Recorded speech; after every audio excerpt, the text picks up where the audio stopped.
The next morning, I left the house right after sunrise. To avoid the two guys who always hung around in front of the house, I took the back door. I never bothered to remember their names. It didn't matter. They seemed to think every house in the neighborhood belonged to them. Maybe it did once, but the world had changed. They still expected people to pay rent, but not with money. Money was worthless now. Instead, they demanded food or services of any kind. That day, I wandered through a part of town I hadn't explored before, looking for anything useful, preferably something to eat or trade at the market. While searching, I heard something behind me, but my bracelet didn't jingle, so I probably wasn't in danger. I turned around and saw that Noah guy from last night, Eva's friend. "Hello, Eva's friend," I said sharply.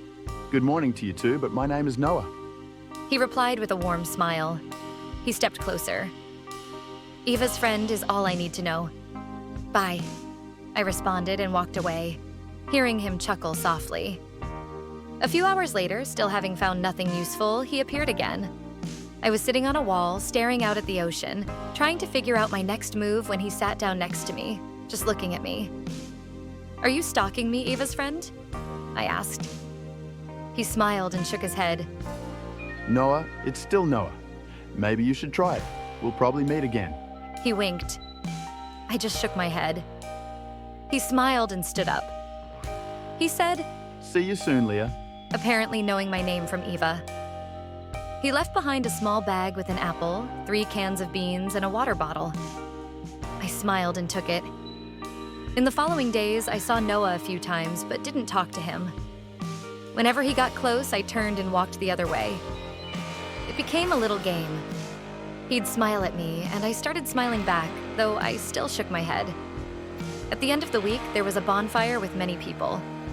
I saw Eva, Noah, and the 4 guys from the airport, but I didn't want to talk to them.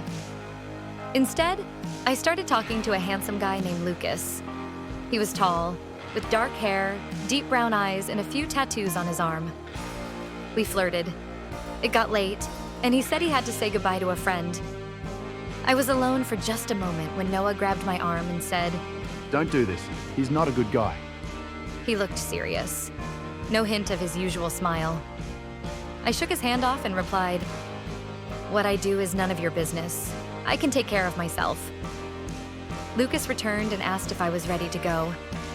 I looked into Noah's eyes, which Lucas noticed, looking confused. "Sure," I said, taking Lucas's hand. Noah wanted to stop me, but I didn't let him. He looked hurt as we left. I was at Lucas's place. It was nice, a loft with a view of the beach. Like everywhere else, the windows and doors were broken, and there wasn't much furniture. We started kissing me. I didn't want to continue. I told him to stop, but he didn't. I tried to pull away, but he was physically stronger. I got scared. I closed my eyes for a split second. I opened them and screamed.